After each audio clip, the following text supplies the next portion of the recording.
Standing into his windup. Here's the pitch. Swung on and missed a perfect game. High fly ball into right field. She is gone. Fernando Valenzuela has pitched a no-hitter. If you have a sombrero, throw it to the sky. He's done it. Clayton Kershaw pitches a no-hitter.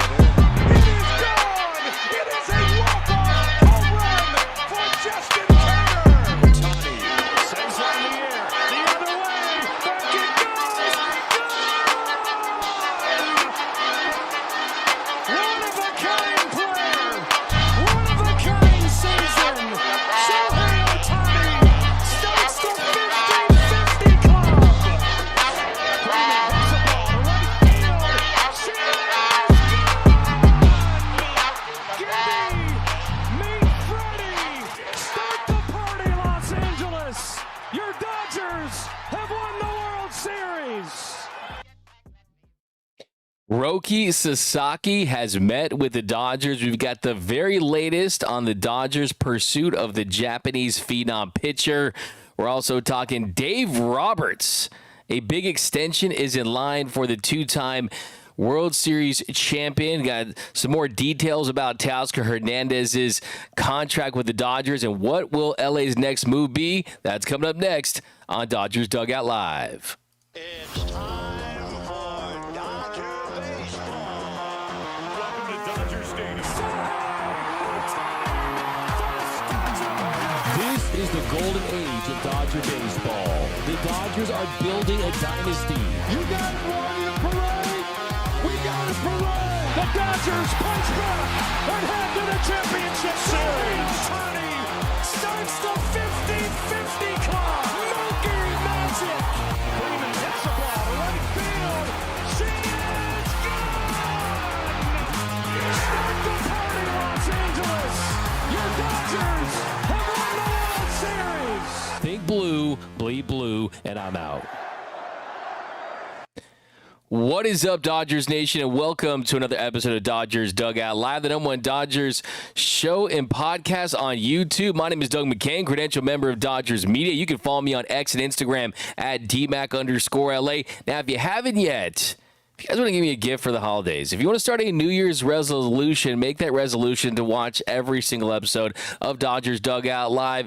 Watch the YouTube channel, subscribe to the podcast, hit the like button. Also, my favorite part is hearing from you guys down below in the comment section. Any comments about your boys in blue, I want to read them, going to be responding to them, going to be featuring them on the show. So definitely drop those down below. We got a jam-packed show today. Remote show. We're going to be back in the studio soon. Lots of big things planned for the new year, but we are continuing to put together, you guys as the fans, the Dodgers, the organization, the Dodgers are continuing to put together a masterclass of an offseason. We have an A. We want the Dodgers to get an A+. To get an A+, a couple things have to happen. Roki Sasaki needs to be wearing Dodger blue. Another high leverage arm in the reliever market, potentially a Tanner Scott type. I'm going to drop some other names later that they could pursue. Also, you want to bring back Kike Hernandez, re-sign Clayton Kershaw. There's still some moves to be made to make this a perfect offseason, coming off of offseason last year where you already hit it out of the park and you signed baseball's version of a unicorn. You signed Shohei Ohtani last offseason. You signed the most coveted star this game has ever known, and you follow that up after winning a World Series with a off-season that puts you in a great position to do something that hasn't been done since 2000. That is defend your title. Can you go back-to-back? That is the plan. Run it back and go back-to-back. That's what the Dodgers are trying to do. And one of the big pieces that's still out there that could have a massive impact next season is Roki Sasaki. And look, it was only a matter of time. It was a formality. The Dodgers are always going to get their shot to meet with Roki Sasaki, and Bill Plunkett of the Southern California News Group. He was the first to report that Roki Sasaki has met with the Los Angeles Dodgers. Now, the Dodgers are the 6th team that has officially had an in-person meeting with the Japanese phenom pitcher. And you got other clubs, the Mets, the Yankees, the Cubs, the Rangers, and the Giants have met with Roki. So your Dodgers are in that mix. The other two teams I'm looking for are the Mariners and the San Diego Padres, because you look at his talent level, where his goals are next season. I personally think the Cubs are a potentially sneaky team, but we've heard for a long time that it's a two-horse race and that it's going to be between the Los Angeles Dodgers and the San Diego Padres. And John Heyman, he reported that the Dodgers have more than a 50-50 chance, but not a 100% chance, and that he'll be shocked if he doesn't end up on the West Coast. And I still think that's the case. I think that all signs point to a Dodgers versus Padres battle for Roki Sasaki's services at the end of the day. But I still have to admit, wearing a shirt like I'm wearing, being where I'm at right now, it definitely feels a little biased. But the Dodgers make all the sense in the world. And you look at where Roki Sasaki's at in his career. This is someone who has the potential to be a multi-Cy Young Award winning pitcher. Like I've said before, I think he has a chance to be the Dodgers version of Paul Skeens, a young phenom that could be appointment television watching. This is someone that could put butts in the seats. We're talking Rookie of the Year potential. Someone that you would want to pay to watch just because he's so electric. We're talking about a triple-digit fastball. Can hit 102 on the gun, but also has a special splitter that's north of 90 miles per hour that drops 35-plus inches. This guy is nasty. He has dealt with some injuries throughout his career, but that's why I think the number one reason why he makes perfect sense for the Dodgers is because the Dodgers have already told us that they're going to a six-man rotation. So first big reason I want to point out today why I feel even better today about the Dodgers after this meeting is, look, I'm sure one of the first things they will present to him is that they have the quality in their rotation to make it where they don't need 25 to 30 starts from him right out of the gates. Maybe someday, but right out of the gates, they don't need him to do all the work on the group project for them to get an A on the group project. He just has to come in and transition to Major League Baseball. And Japanese pitchers, they're accustomed to pitching once per week on the NPB schedule, and you already have two of those guys. They're going to be in that rotation next season in Yoshinobu Yamamoto and Shohei Ohtani. Then look at the other starters the Dodgers currently have in that rotation. You have Blake Snell, you have Tyler Glasnow, you have Tony Gonsolin, could have Dustin May, Clayton Kershaw is going to be back. Look at every single one of those starters, as talented as they are, as great as they are when they're right, when they're healthy, when they're out there shoving. Tyler Glasnow, 14 strikeout game against the Twins. Yamamoto, dominant against the Yankees. Clayton Kershaw, flirted with the perfect game a couple seasons ago. When he's right, he's still really good. If he has the command on that fastball and he's commanding it, working low in the zone, like I always say, Clayton Kershaw, happily married man, but he does have a slide piece, and it's still one of the most effective sliders and out pitches in the game when he has the feel for it. He has that bite. Blake Snell, when he's on, Dodgers fans saw firsthand the 2020 World Series, he's unhittable at times. Shohei Ohtani, same thing. But look at every single one of those guys. There's all question marks about each and every one of them when it comes to their durability and going deep into a season. And the beautiful thing is that the Dodgers are one of the very few teams in Major League Baseball that can say to Roki Sasaki that they have the depth and quality to say, you know what, we can make a six-man rotation work because we have enough talent. We also have the ultimate loophole in that Shohei Ohtani doesn't count for an extra roster spot, right? With his roster spot, you can still carry the normal amount of relievers that can give you depth from a reliever standpoint, and it's essentially like having an extra player with Shohei Ohtani. You basically get a pitcher, you get a elite MVP bat, and that's one of the benefits. So if I'm Roki Sasaki, I'm saying to teams out there, hey, San Diego Padres, you are flirting with trading Dylan Cease? You already lost Blake Snell a couple years ago. Yu Darvish is getting older. Yes, I looked up to him. Yes, that he is someone that I respect, and it means a lot to potentially be in the same organization and rotation as him. But can the Padres look at Roki Sasaki and say, hey, we can give you a quality six-man rotation where you can ease your way into the show? You're just 23 years old. You are still considered a amateur by MLB status. That's why you aren't signing for $300+ million, right? That's why you are subjected to the international bonus pool rules that you are. So if I'm Roki Sasaki, I mean, sure, San Diego, West Coast, a good organization, have some talent. There's no doubt about that. But my number one concern, if I'm Roki, and the number one question I have is, how am I going to be used in year one and year two? How is this going to be a softer landing for me? Because, yes, look, I told you guys what I heard a couple years ago and last year was that the second that he stepped onto the scene at the WBC and he pitched against big leaguers and the big boys, as I was told, that he never was able to recapture that feeling again pitching for the Chibalote Marines in the NPB. And that ever since he went against big leaguers, he has yearned for that competition level once again. And if I'm Roki, I want to be in the best position to have success, not just in the first 2, 3, 4 months of the season, but I want to be able to have sustained success and then peak at the right time in the postseason, because that is going to be the closest thing to what he experienced in the WBC.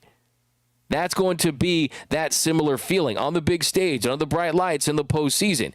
If he goes with a team like the Padres, for example, who, yes, they lost Higgy, Profar they could still bring back.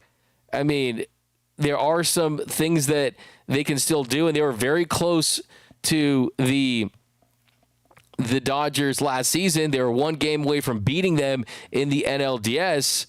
But if I'm Roki Sasaki, I'm wondering, do I have the same stability there as I might have in another organization? So I still feel like the six-man rotation is a major, major factor for Roki Sasaki, and I think that's going to massively benefit for him. Because, look, I've seen people out there saying, oh, the Dodgers, are they going to get 30 starts from any of those guys? Are they going to get 25 starts from any of those guys? The answer is they don't need 25 or 30 starts from those guys when you're going to a six-man rotation, when you have the ability to throw bullpen games, and you have the quality that they have. So, hey, Roki, my message to you, take the blue pill.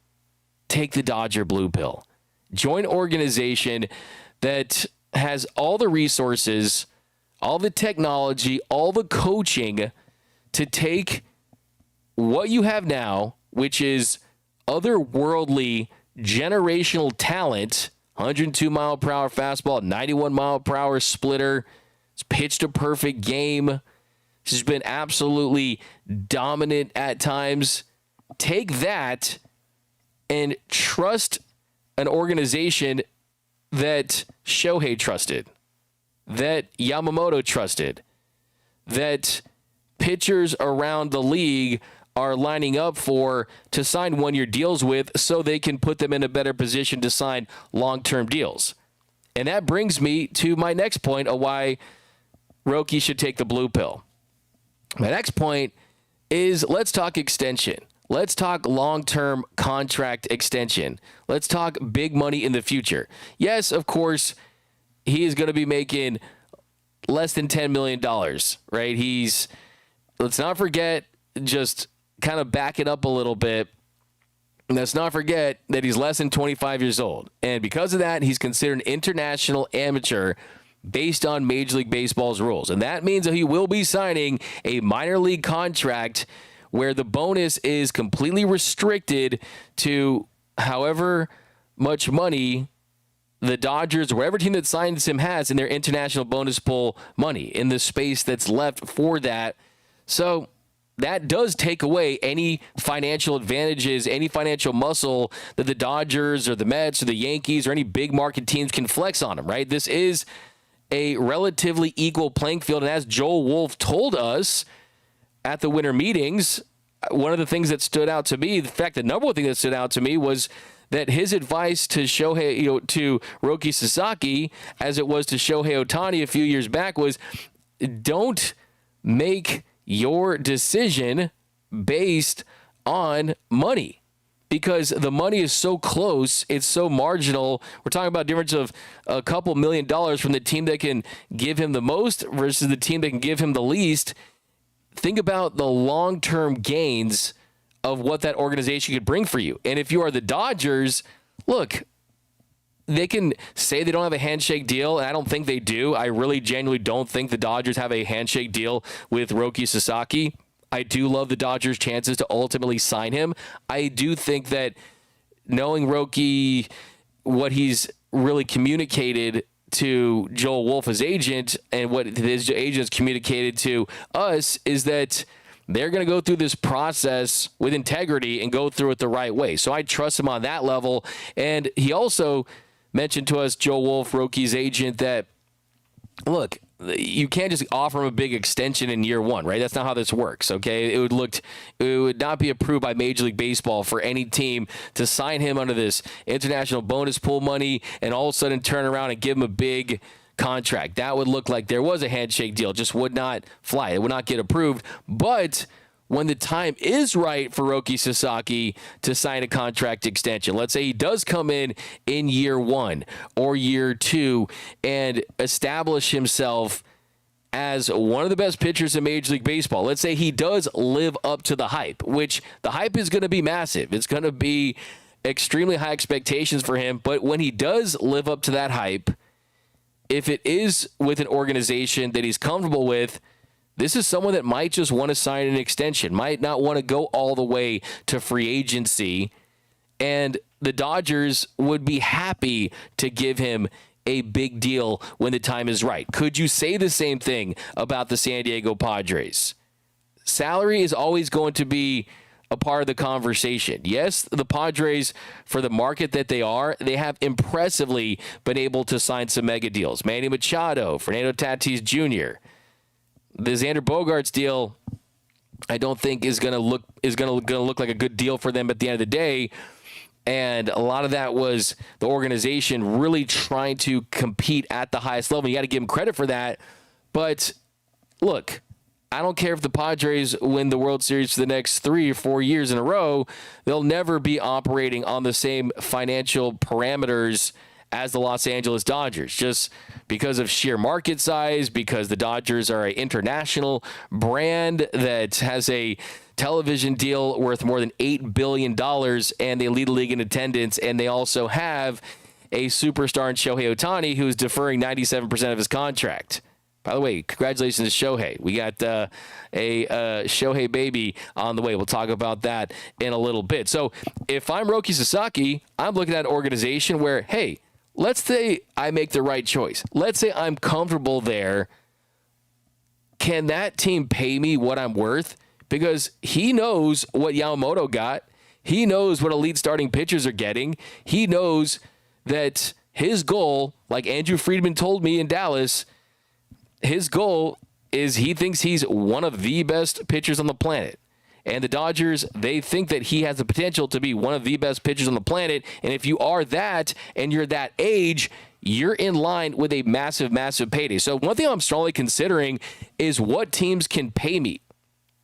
And yes, there's teams like the Rangers, the Mets. They could certainly pay him. I think the Cubs, by the way, I'm not saying the Cubs are, like I said, I think the West Coast is certainly a factor. But I think if I was looking at teams, if I was Roki Sasaki and I'm in his shoes, the Dodgers would be number one. It would be a no-brainer for me for a lot of reasons. But I would actually have the Cubs over the Padres if I was Roki Sasaki, if I was picking a team. You look at that rotation next year with Steele and Shota and Tyone, and you look at the resources that they have as an organization. They have a really nice farm system that does have depth. and they're going to be in a great spot to win their division and compete in the postseason. And they just traded for Kyle Tucker, and they also have the money to extend him.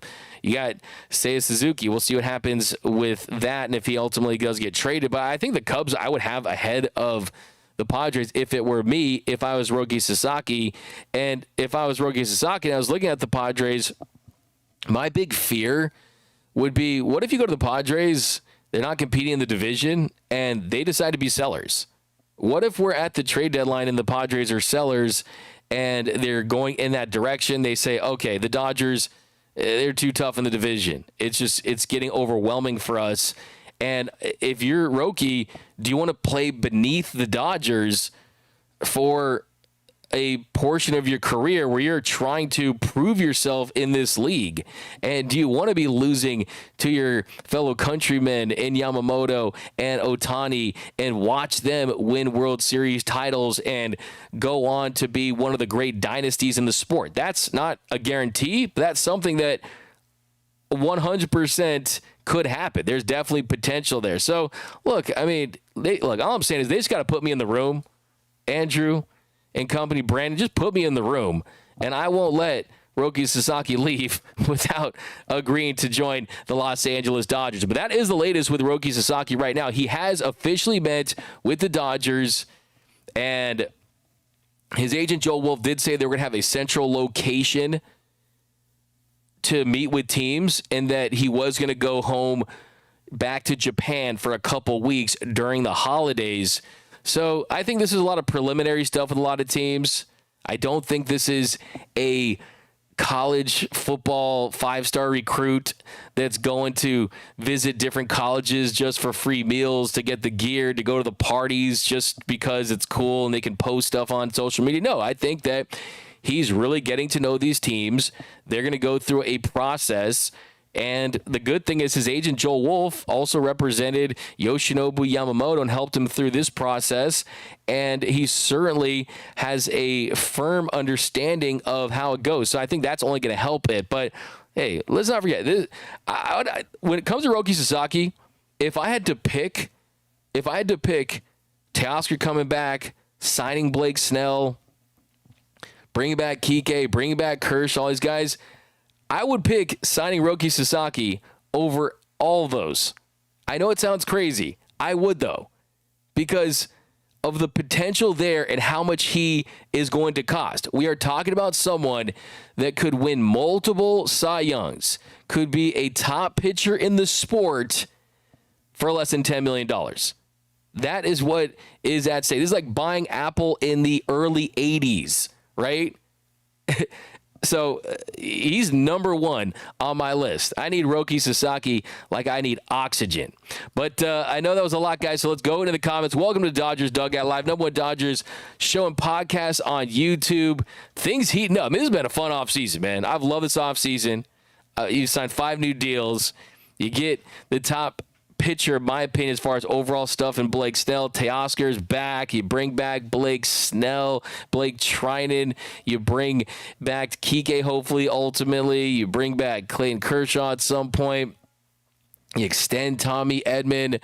Yes, it hurts to see Walker Buehler in a Red Sox uniform, but can Shohei still hit 100? That's from Malachi Ferreira. We'll find out. We will find out for sure. Melva Espinoza, I'm so happy that we have Teo back in blue again. No, exactly. There's no doubt about it. It's massive, and we're going to try to get him on the show very soon here because things are exciting to have him back, and he's so beloved by Dodgers fans. We got to sign D-Mac. I heard his Torta curveball is crazy.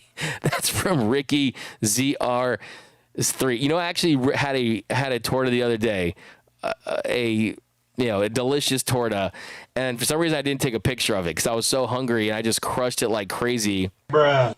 Let's give myself a bruh for that. And I meant to take a picture to show you guys, but I'm going to go to the spot. It was a delicious torta. You guys know I love me some tortas. Give me a comment to the show for that, too. I promise I'll take a picture next time. Mr. Classic Sasaki will definitely have growing pains.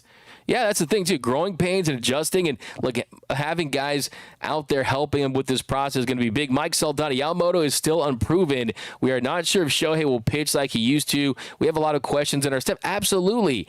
And that's what I'm saying. It can go both ways. Yes, on paper, the on-paper staff says, yes, this is a group that can six-man rotation, right? But I think that six-man rotation also helps you in the sense that it tries to limit those injuries, tries to keep those pitchers on the mound while also letting you enter this rotation if you're Roki Sasaki and helping too. You have a big role, right? I mean, they have a definite need for him, especially with Walker Buehler not being back, especially with Gavin Stone being out next season. Bobby Miller, we're still waiting for him to pitch like he did in his rookie year. So, yeah, I mean, I think that there's a part of it like, yeah, it's a great situation for you, but also we need you. Right? It's not like, oh, we're just stacking the deck and, oh, the Dodgers are ruining baseball, that boring take. No.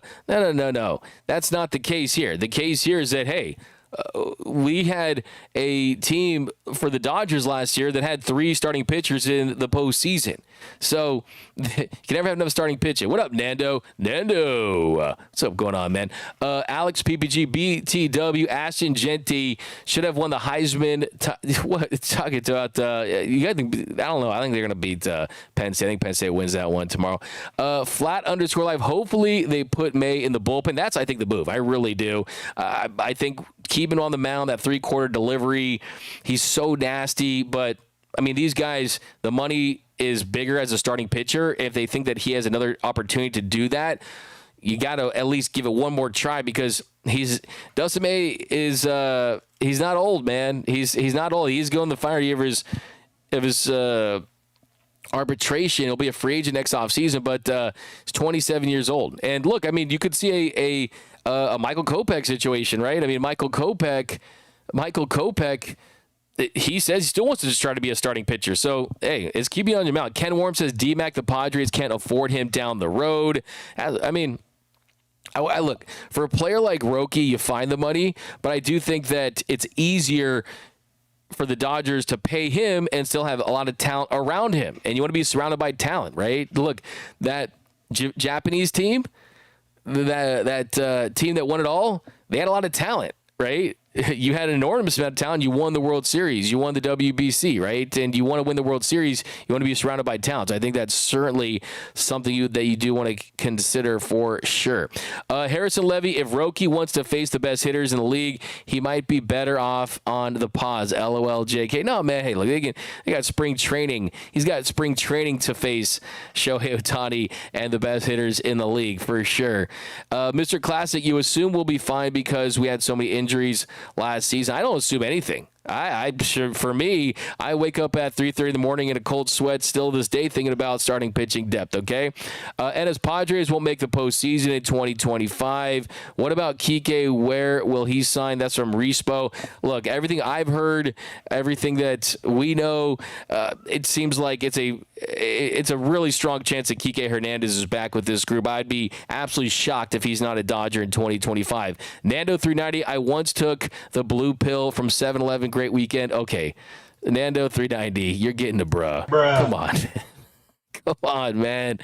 Martin, I believe Dustin May will kill it this year. I want Kike back in Dodger blue. Get Sasaki, get Tanner Scott. Yeah, look, the Dodgers are still in the market for another elite reliever, right? They've told us that they were in the mix for the Devin Williams trade. That didn't happen.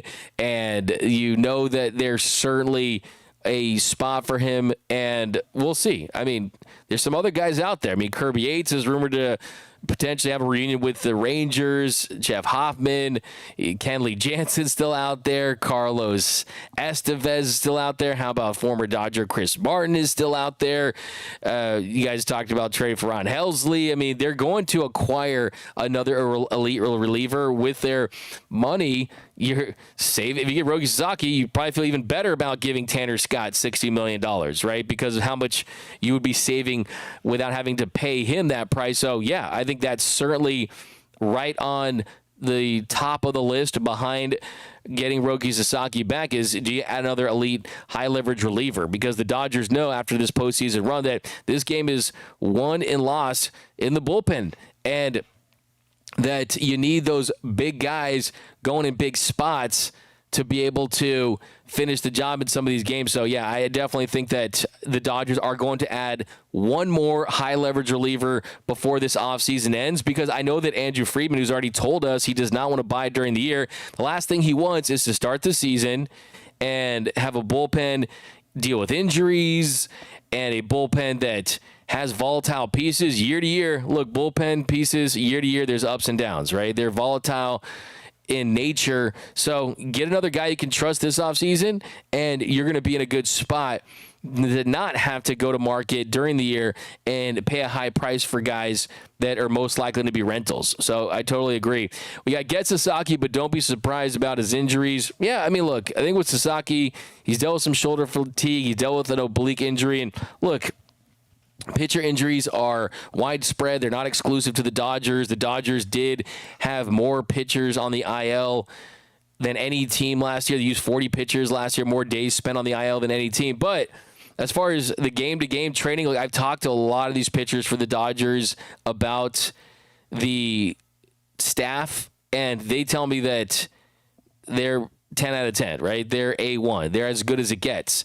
And the injuries are not because of anything that the training staff or anything like that. The training staff only helps them, right? I mean, pitchers are getting injured because they're trying to throw as fast as they can every single pitch, or get the highest spin rate they can on every single pitch, and then you add the pitch clock and everything related to that. I mean, the pitch clock is, we'll see. I mean, I've talked to certain pitchers that are very frustrated by it. Some have told me that the pitcher injury phenomenon, yes, it is due to velocity, but they do think there's some that are playing in this sport and getting paid millions for the sport that have told me that they do think that it, at the very least, is a factor. So, I mean, that's going to be something that the MLB Players Union will have to look at some point as well. Now, next topic, we're going to hit, let's do some more super chats here. Ricardo Moreno, D-Mac, I believe he will join the Dodgers in Roki Sasaki. Thanks, Ricardo. Appreciate that. Give you a nice little, you know, that's what we all want to hear. That's what we want to see. Give you a nice little fire take for that. Roki, going to be a Dodger for sure. Okay, I can't read the last part. Nando, get Sasaki and then trade Gonson, Lux, Robleski, Fiducia, Grove for Robert. Yeah, Luis Robert Jr., very talented guy. They did bring back Teo. You have Conforto. You have Edman in the outfield. So you could still platoon Conforto, but at $17 million for a platoon guy, they're expecting a little more production out of him from both sides. I mean, he had a really good year last year against lefties, was better than against righties. So I don't know that's the plan right now, but they kind of got their guy. It's about adding pitching at this point. Let's sign Tanner Scott from Alfonso Rodriguez. Let's trade Michael Busch to Chicago for nothing. Okay. So quick next topic. We got, what's up, Prone to Thrill? Doug ashamed of his torta. No, I'm not. It was a delicious torta. Okay, Dodger Mac, Jose D Mac, the MVP, torta violator.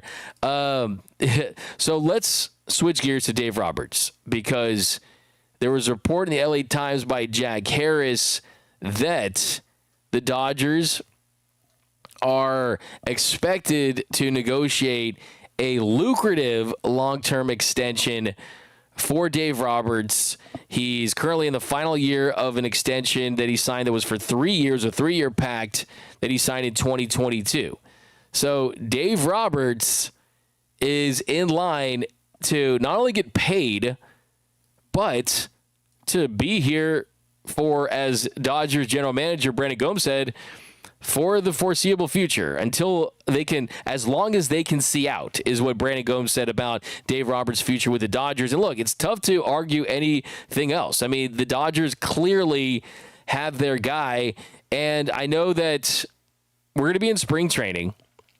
The Dodgers are going to lose a game, and you guys are going to flood the comments saying, fire Dave Roberts. And I'm going to laugh, because I'm going to tell you that Dave Roberts, and I was probably one of the first people on the planet to say this, I said it a couple years ago, that Dave Roberts is going to be in the Hall of Fame one day as a manager. No one will ever wear number 30 for this organization Maury Wills wore that number, and Dave Roberts wears it because of Maury Wills, who had a big influence on him, was a coach for him back in the Vero Beach days.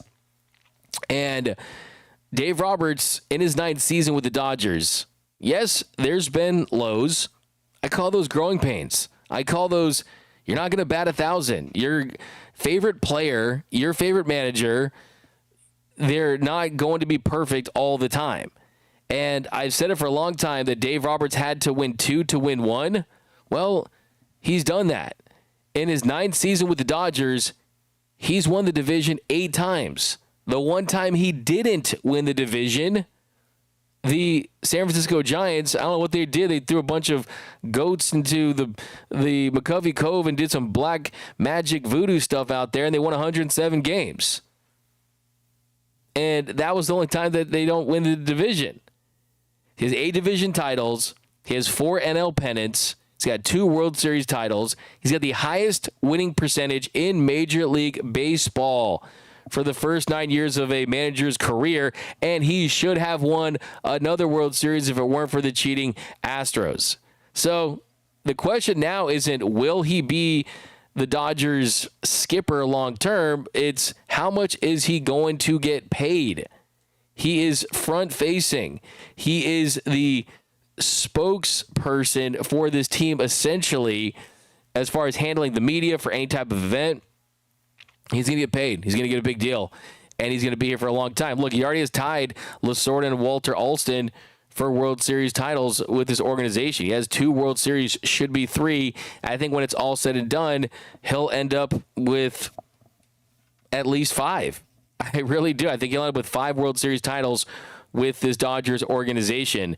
And I think the contract to look at as far as comps goes, you have to focus on what Craig Counsell got. Craig Counsell left the Milwaukee Brewers. It was a comfortable situation for him. He knows how to maximize talent. By the way, remember Craig Counsell's batting stance all high up in the air? It's like way high. Tell me you didn't mimic that. That was fun to do. Got the big walk-off in the World Series. You never forget that. I think he went to Notre Dame, by the way. So he's an Irish, Notre Dame Irish dude, fighting Irish. Think they're going to beat Georgia? Let me know. But I digress there. Craig Counsell signed a 5-year, $40 million deal at $8 million per year. So if I'm Dave Roberts, I'm saying, hey, I've managed all these ups and downs. I've gotten us through controversies, off-the-field stuff. The Ohtani's interpreter getting in massive trouble for a complete theft, right? And he's able to manage all that, all these injuries, and still at the end of the day, keep the clubhouse culture intact, get these guys to buy in. I can tell you from talking to these guys outside of interviews that they would run through a brick wall for Dave Roberts. And that's the most important thing, because sometimes when a manager or coach is with a team for a long period of time, their message gets stale. Dave Roberts isn't the big, rah-rah guy before every single game type thing. And I think that's one of the big reasons why he's been able to keep it fresh, to sustain things, because if he needs a player to do the talking for him and get to another player on the team in the locker room, he will do that. So he's got a really interesting way of going about his business, and at the end of the day, the results really speaks for himself, and the impact has been felt throughout the clubhouse and with this team. But thoughts on that? Thoughts on an extension for Dave Roberts? He's going to be your manager. Love it or hate it, like it or love it, he's going to be in Dodger Blue pretty much for as long as he wants. Rep Dodgers, a $9.99 super chat. Last year, I was upset they didn't trade for Rosarena and signed Teo instead, but you were higher on Teo than Randy and were absolutely right. I haven't been this happy for a re-signing for a long time. Yeah, I appreciate that. And yeah, I was extremely all in on Teoscar Hernandez last offseason. I just was shocked that he'd be willing to sign a 1-year deal the way he did, and it worked out. So I think that's kind of the biggest thing is having the ability to sign him. He fell in love with this organization. They fell in love with him, and it's really one of those moves that we're going to look back on when we watch the big 10-part series of the Dodgers dynasty of this era, the golden age of Dodger baseball, and look back and kind of look at, hey, of course it's Mookie signing for 365. Of course it's Ohtani signing for 700, 461 in net present value, and Freddie Freeman. Of course, about all those big signings, but there was this one guy that signed for 1 year, 23.5, re-signed for $66 million. That was a massive part of why this team won it all, because that's a sign that a lot of teams just can't make, right? A lot of teams don't have the ability to say, hey, take a little less here. Take some deferrals to be with this organization, and Teo did just that. And I think that, hey, for what I'm told, he's over the moon, and he's super excited to be back, and that was his goal. He accomplished his goal. And you look at the details of his contract, a little over $23 million in deferrals. That he wanted 0 deferrals at one point. He ultimately took the deferrals because he wanted to be back with this organization. But Kopech, as Mike's on Kopech, Scott, Trinan Phillips, 6, 7, 8, 9 hour starters need to pitch 5 innings. Yeah. Tamaki Nakamura, am I wrong for wanting Flaherty back? You're not wrong, because Flaherty is a very, very good pitcher. He's really number 2 on some teams, a 3 on some teams, right? Has starts where he's giving you ace level stuff, and I do think that he set himself up for $100+ million payday, which is something that not a lot of people thought was possible this time last year when he was signing with the Detroit Tigers for 1 year and $14 million. But he just doesn't fit into this group just because they're not. They want Roki, right? They already signed Blake Snell, and I think if you're the Dodgers, when you want to spend over $100 million, you're doing it with guys that you believe in their ceiling at the highest level. And I don't think that they view Jack Flaherty as a surefire ace or even a super high level 2 at certain stages. So I think he's really, really a good pitcher, but I just don't think that they're going to bring him back. But if you want him back, I mean, you got those warm and fuzzy feelings, right? Look, the Dodgers don't win the World Series without Jack Flaherty. How about that?